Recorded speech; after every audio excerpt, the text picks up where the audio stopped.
नमस्कार दोस्तों, आज आपके समय लाई हूँ हिंदी वर्णमाला पर आधारित ये वीडियो, जिसमें आपको वर्णमाला संबंधित जितने भी प्रश्न एग्ज़ाम में आते हैं उसे सीखने का अवसर मिलेगा। इसके ज़रिए आप हिंदी वर्णमाला की समस्त बारीकियों को जान पाओगे, अपने एग्ज़ाम में पूछे गए प्रश्नों को आसानी से हल कर पाओगे। तो सबसे पहले हिंदी वर्णमाला को जानें। हिंदी वर्णमाला में वर्णों की संख्या होती है 52। जी हाँ, वर्णों की संख्या होती है हिंदी वर्णमाला में 52। वर्णों के समूह को वर्णमाला कहते हैं और भाषा की सबसे छोटी इकाई वर्ण है। देखिए, यदि वर्ण की बात करें तो भाषा की सबसे छोटी इकाई जिसके टुकड़े ना किए जा सकते वो वह वर्ण कहलाते हैं। इसके अतिरिक्त समस्त वर्णों के समूह को वर्णमाला कहते हैं। अब देखिए, 52 वर्णों की संख्या है, ये किस आधार पर है आप इसे सीखेंगे। सबसे पहले है स्वर। देखिए, स्वरों की संख्या की बात करें तो यहाँ स्वर है 11। स्वर को भी 3 पार्ट्स में डिवाइड किया गया है, जिसमें सबसे पहले है ह्रस्व स्वर, दीर्घ स्वर और संयुक्त स्वर। देखिए, ह्रस्व स्वर वे हैं जिनको बोलते समय कम से कम समय लगता है और वास्तव में इन्हें प्राकृतिक स्वर भी कहा जा सकता है। ये प्राकृतिक हैं, जैसे अ, ई, उ, री। ई में बोलने में कम से कम समय लगता है और इनकी संख्या है 4। इसके बाद है दीर्घ स्वर। दीर्घ स्वर वे स्वर हैं जिन्हें बोलने में ह्रस्व से दोगुना समय लगता है, यूं कहें तो ह्रस्व से ज़्यादा समय लगता है और इनकी संख्या है 3। इस प्रकार संयुक्त स्वर। संयुक्त वे स्वर हैं जो 2 स्वरों से मिलकर बनते हैं।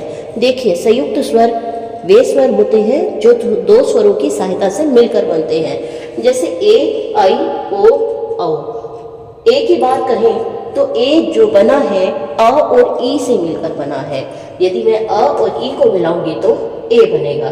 सेम एज अ और ए मिलकर आई बनता है और अ और उ मिलकर ओ बनता है। अ और ओ बनकर मिलकर औ बनता है। इस प्रकार इनकी संख्या है 4। संयुक्त स्वर 4 है। देखिए, इसके बाद व्यंजन पढ़ेंगे। यहाँ आप सबसे पहले ये जान लीजिए कि स्वर जो होते हैं स्वतंत्र होते हैं, हम इन्हें बोल सकते हैं, लेकिन व्यंजन जो है इसके विपरीत है, हम स्वरों की सहायता के बिना इसे नहीं बोल सकते।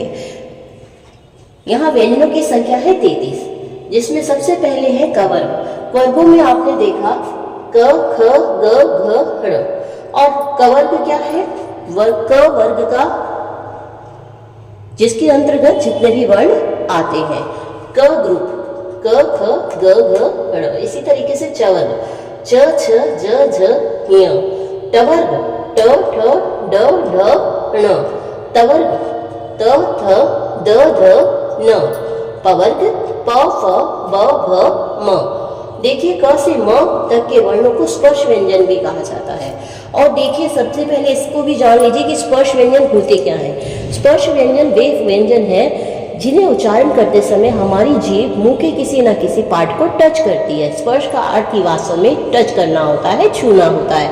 इन व्यंजनों को बोलते समय हमारी जीभ मुंह के किसी न किसी पार्ट को टच करती है, इसलिए इन्हें स्पर्श व्यंजन कहा जाता है।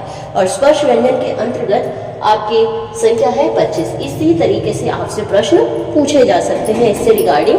तो इसके बाद हम आगे जानेंगे अंतः से व्यंजन। अंतः मतलब होता है अंदर, स्थ मतलब होता है स्थित। ऐसे व्यंजन जो अंदर स्थित है, अंदर से बाहर निकल रहे हैं, वे व्यंजनों की संख्या है 4। य, र, ल और व। ऊष्म व्यंजन। ऊष्म ऐसे व्यंजन हैं जिनको बोलते समय हमारे मुख से गर्म हवा निकलती है और इनकी संख्या भी 4 है। इसके अंतर्गत है श, श, स और ह। अयोग वहा, इनकी संख्या है 2। अंग, अनुस्वार, अह और विसर्ग। ये अनुस्वार और विसर्ग अयोग वहा है। वास्तव में अयोग वहा ऐसे वर्ण हैं जो ना तो स्वरों की कैटेगरी में आते हैं, ना ही व्यंजनों की कैटेगरी में, इसलिए इन्हें अयोग वहा कहा जाता है। अब आप देखेंगे संयुक्ताक्षर यानी कि संयुक्त व्यंजन, जिसमें है श, जो क जमा श से श बनता है। त्र, त जमा र से त्र बना है। ज्य, ज जमा य से ज बना है। श्र, श जमा र से श बना है। संयुक्ताक्षर व्यंजन है 4। इस प्रकार आपने हिंदी वर्णमाला के 52 वर्णों को पढ़ लिया। जिसमें आपने पढ़ा स्वरों की संख्या 11 है, व्यंजनों की 33, जिसमें क्या था 25 स्पर्श थे, 4 अंतःस्थ और 4 ऊष्म। इसके अतिरिक्त आपने संयुक्त अक्षर व्यंजन भी पढ़े, इसमें 4 और ऐड कर दीजिएगा संयुक्त व्यंजन, तो ये 37 हो जाएंगे। वैसे हम इनको अलग से भी काउंट करते हैं। अयोगवाह 2, संयुक्ताक्षर व्यंजन 4, उत्क्षिप्त व्यंजन 2। इस प्रकार आप देखिए, टोटल करके देख सकते हैं, इनकी संख्या है 52। इसके बाद आप देखेंगे अर्धस्वर। अर्धस्वर है य और व। देखिए अर्धस्वर इसलिए कहा गया है इन्हें क्योंकि ये आधे स्वर है, नाम से ही प्रतीत हो रहा है आधे स्वर है। य बना है ई से और व बना है ऊ से, इस प्रकार इन्हें अर्धस्वर कहा जाता है। इसके बाद है लुंठित व्यंजन, जिसके अंतर्गत आता है र। पार्श्विक व्यंजन ल। और इसी के साथ आप जानेंगे आगत व्यंजन के बारे में, ज और फ। इन्हें आप विदेशी व्यंजन भी कह सकते हो। अक्सर एग्जाम में आते हैं आगत व्यंजन कौन से होते हैं या विदेशी व्यंजन कौन से हैं, तो आप ज और फ बता सकते हैं। इनकी संख्या 2 है। इस प्रकार आपने व्यंजनों के पूरे विषय में जाना। इसके बाद आप जानेंगे अघोष और सघोष वर्ण कौन से हैं। देखिए अघोष और सघोष की बात करें, अघोष ऐसे वर्ण हैं जिनको उच्चारण करते समय नाद अर्थात ध्वनि उत्पन्न ना हो, कंपन की ध्वनि उत्पन्न ना हो, नॉर्मली ये वर्ण उच्चारित हो जाते हैं। और ये अघोष वर्ण कौन से हैं, जैसे हर वर्ण का पहला और दूसरा। देखिए ये सारे वर्ण हैं, 5 वर्ग है, इसका जो पहला और दूसरा वर्ण है ये व्यंजन जो है अघोष व्यंजन के अंतर्गत आता है। यदि बात करें आगे इनके 3 व्यंजनों की, इसे सघोष व्यंजन कहा जाता है। तीसरा, चौथा और 5वां व्यंजन ये सघोष व्यंजन के अंतर्गत आता है। देखिए सघोष क्या होता है, जिनको उच्चारण करते समय नाद हो, नाद उत्पन्न हो, कंपन उत्पन्न हो, गले से गड़गड़ाहट आवाज उत्पन्न हो, ऐसे व्यंजन सघोष होते हैं। सघोष, घोष का अर्थ क्या होता है, आवाज, नाद। तो देखिए नाम से ही आप जान जाएंगे, कंफ्यूज होने की जरूरत नहीं है। अघोष जिसमें घोष ना हो, सघोष या घोष, घोष भी पूछ सकते हैं, सघोष भी पूछ सकते हैं, दोनों ही एंगल से आप घोष आवाज सहित या घोष आवाज। तो ये तीसरा, चौथा, 5वां। इसके बाद है यहाँ देखिए अघोष के साथ है श, श, स, ये 3 व्यंजन भी अघोष है। इसके अतिरिक्त घोष और अर्थात सघोष में आते हैं तीसरा, चौथा, 5वां, जो मैंने आपको अभी बताया। इसके अतिरिक्त है य, र, ल, व। य, र, ल, व ये भी सघोष के अंतर्गत है। इसके साथ ह भी सघोष के साथ है। ड़ और ड, ये जो क्षिप्त व्यंजन बताए थे ये भी इसके अंतर्गत है। और टोटल जो स्वर हैं आपके 11, ये भी सघोष है। इनकी संख्या, सघोष व्यंजनों की संख्या यदि पूछी जाए तो इनकी संख्या होती है 31। अघोष व्यंजनों की संख्या पूछी जाए तो इनकी होती है 13। इस प्रकार आपने सघोष, अघोष, इस प्रकार सभी व्यंजनों के विषय में जाना। इससे पहले आपने पढ़ा था अघोष और सघोष वर्ण। देखिए अघोष क्या थे, जिसमें घोष न हो, यानी कि हमारा जो कंपन है, ज़्यादा जो एनर्जी है वो न हो, वो क्या थे, अघोष। सघोष क्या थे, जिसमें कंपन ज़्यादा हो, वो क्या था, सघोष, जिसके विषय में अभी आपने पढ़ा था।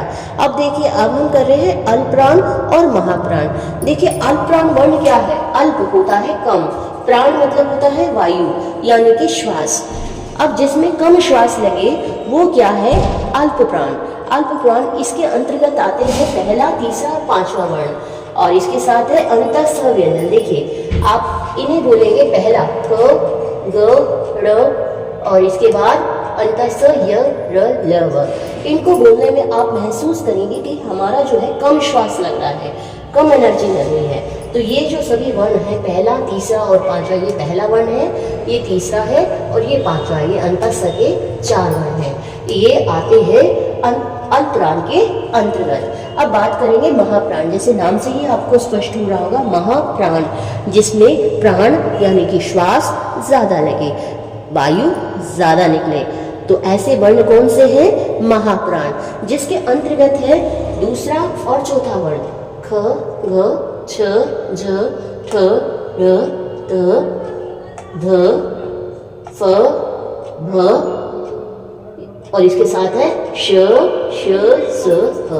तो ये वर्ण है, इनको बोलने में आप महसूस करेंगे कि जो श्वास है वो ज्यादा लग रही है। तो ये है महाप्राण। तो अब आपने जान लिया अल्पप्राण और महाप्राण क्या है।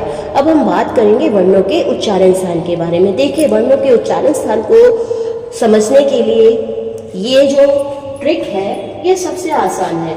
आप केवल इन्हीं को स्मरण कर लीजिए, याद कर लीजिए, केवल इन्हीं को स्मरण कर लीजिए, आपको वैसे ही आ जाएगा कि कौन से वर्ण का उच्चारण स्थान क्या है।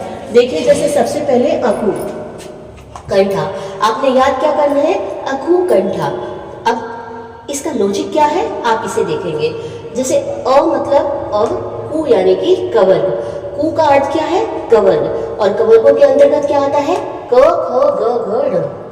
और इसके बाद है ह और विसर्ग, इनका उच्चारण स्थान क्या है, कंठ। इसके बाद है इचु यश तालु, इचु यश तालु, ई चु यानी कि चवर, य और श, इनका उच्चारण स्थान क्या है, तालु।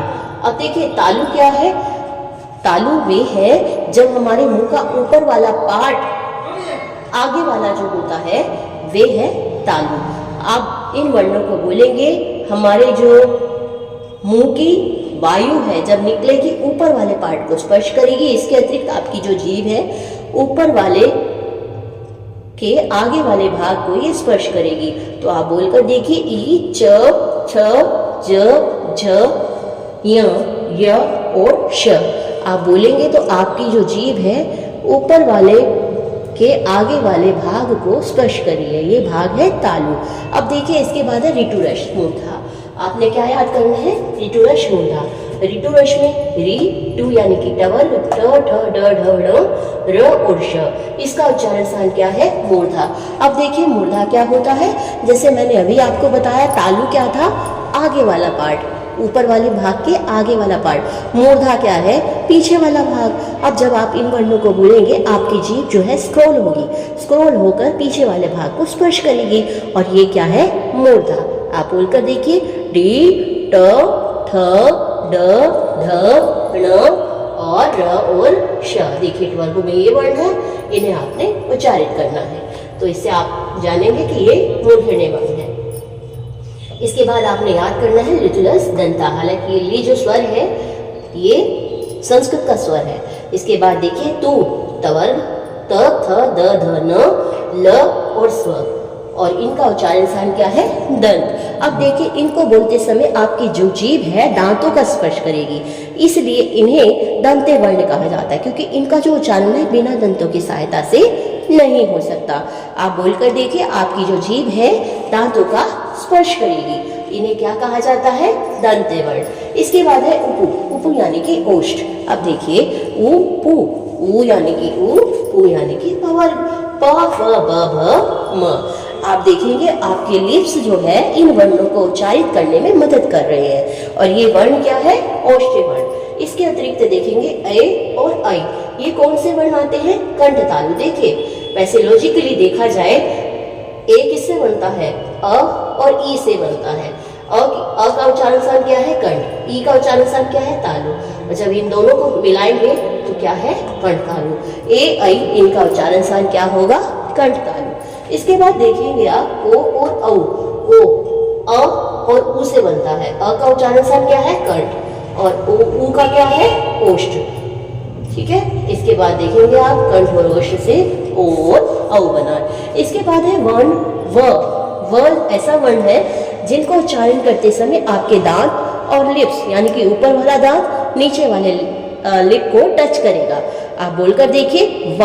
आपने जैसे ही बोला आपका ऊपर वाला दांत नीचे वाले लिप को टच किया होगा, तो ये वर्ण कौन सा है, दंतोष्ठ्य। इसके बाद देखिए नासिके वर्ण, हर वर्ग का पांचवा वर्ण। देखिए ये जितने क से म तक वर्ग है, हर वर्ग का पांचवा वर्ण नासिके वर्ण है। नासिके यानी कि नाक से बोला जाता है। आप इन वर्णों को नाक की मदद से भी बोलते हैं। न्यो न ण म, इनका उच्चारण स्थान नासिके भी है। इस प्रकार आपने वर्णों के विषय में समस्त जानकारी को प्राप्त कर लिया होगा। उम्मीद करती हूँ कि आपको ये वीडियो अच्छी लगी होगी, और यदि इसमें फिर भी कुछ पॉइंट रह जाते हैं तो आप कमेंट के माध्यम से आप बता सकते हैं कि आप ये विषय समझना चाहते हैं। तो इसी प्रकार आगे के विषय को जानने के लिए आप इस चैनल को सब्सक्राइब करिए, लाइक करिए, शेयर करिए और कमेंट भी लिखिए। आप सबका धन्यवाद।